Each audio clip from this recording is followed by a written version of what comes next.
And so now I'll touch on the epidemiology and disease characteristics by race and ethnicity in IBD.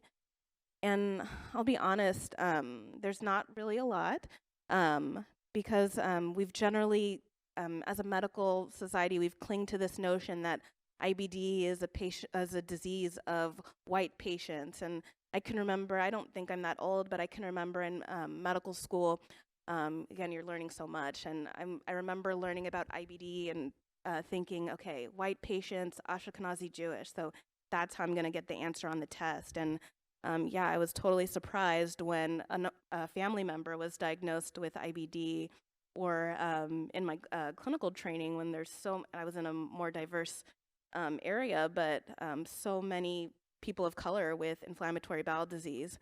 Probably the most cited study looking at the incidence and the epidemiology of IBD by race comes out of Olmsted County or Mayo Clinic, Rochester, where they have an inception cohort and they looked at the incidence of IBD by race and ethnicity. So starting from 1970 to 1984, and this is all indicated on the figure to the right, they just kind of took note of what are the incidence rates by race.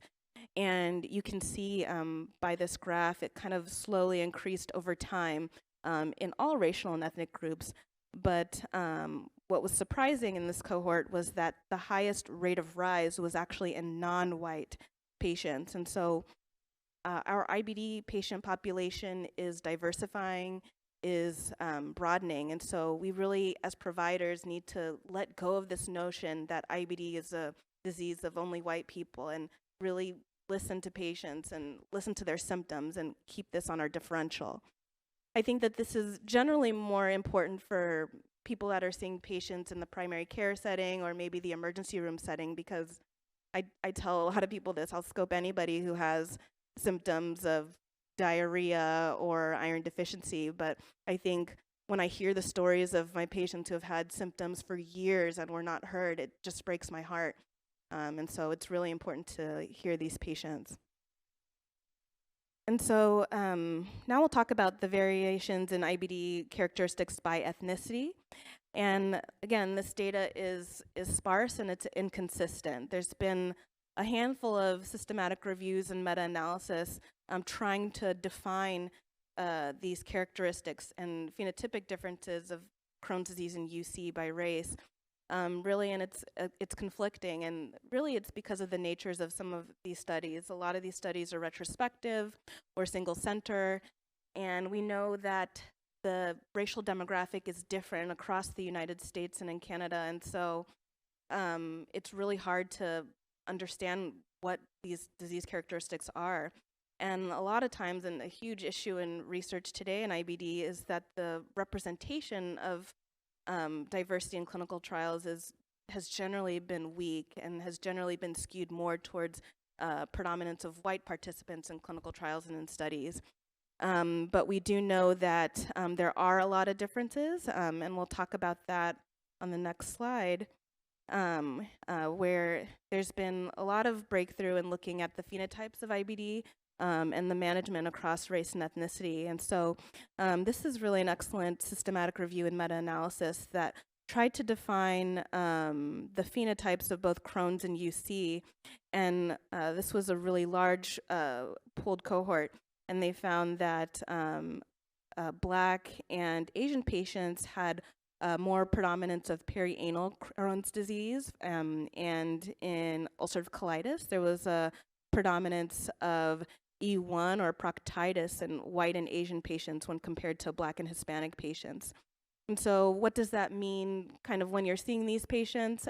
For me, it really helps in maybe understanding what the disease progression might be or what types of therapies I want to use early on. Perianal disease generally signifies a more aggressive disease, and so I kind of like to think about that.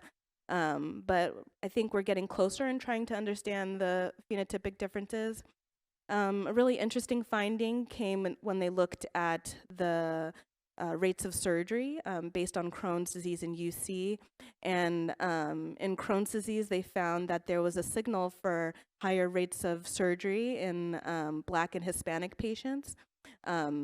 And higher rates of surgery, and that was in Crohn's disease, and then higher rates of surgery in UC again in Black and Hispanic patients. And so does that generally mean that this is a more aggressive disease, or and I don't think that it does. Generally, many thought leaders think that it might indicate phenotypically it might be a more aggressive disease, but it's hard to know from this pooled cohort.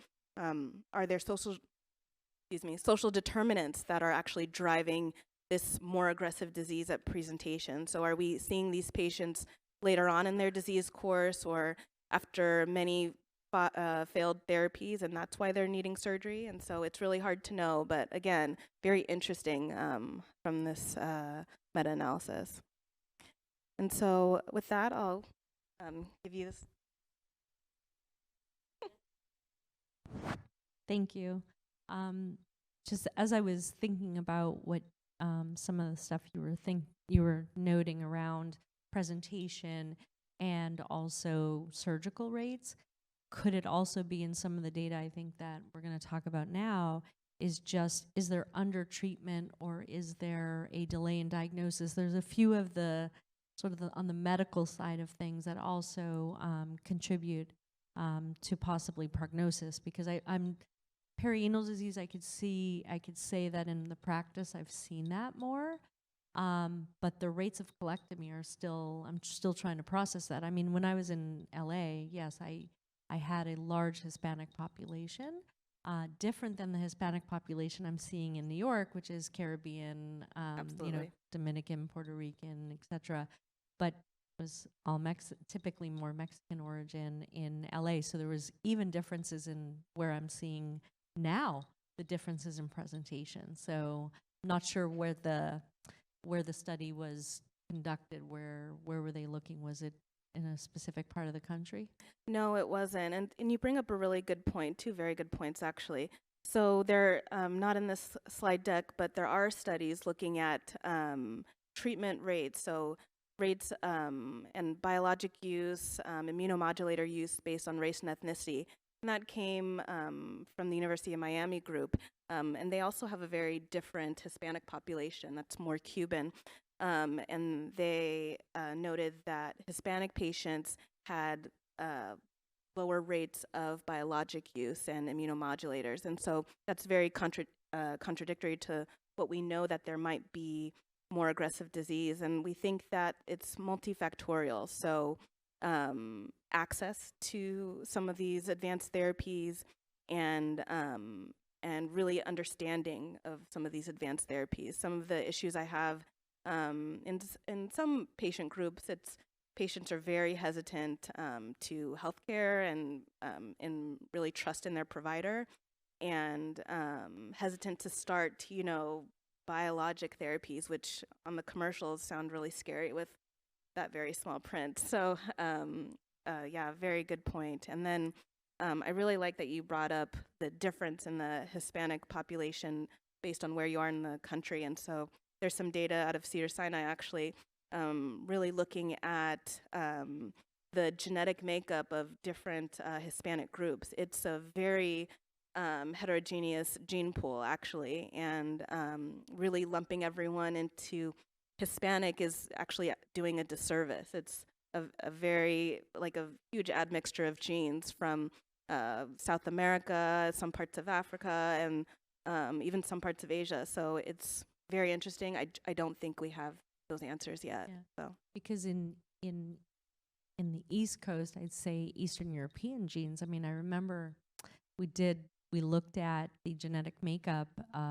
We were partnering with the group in Puerto Rico. Dermot was in the group at Cedars when I was there, and there was a large amount of NOD2, which is really an Eastern European, more Ashkenazi sort of thought process around the genetics.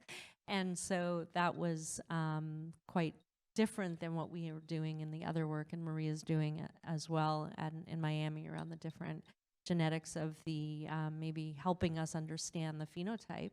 and perhaps treatment responses may be different. We don't look at that. Yeah.